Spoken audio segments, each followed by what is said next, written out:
Alright, as you can hear, the engine is knocking. And smoking. That's from the stuff I sprayed on the exhaust to loosen the bolts. But anyway, this is the third Geo Metro engine I've had with this knock in it. Try and let you hear it here.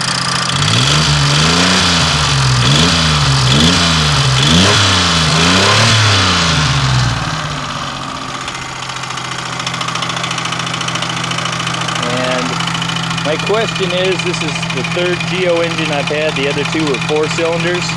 Developed the exact same knock. The timing is where it should be. It's on. But the one I drove like this, and I just kept driving it, and eventually the number 1 piston exploded and blew a hole in the cylinder wall of the motor.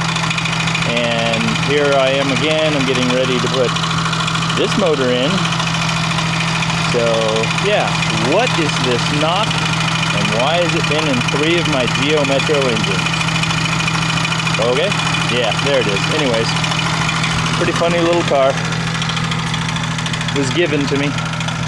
It's not bad, it's a 92. It's in fairly decent shape. It's got one of the big tuner fart mufflers in the back. But, yeah, just wanting to know if anybody knows what that knock is and why it's in these Geo engines. Alright, see ya. Bye.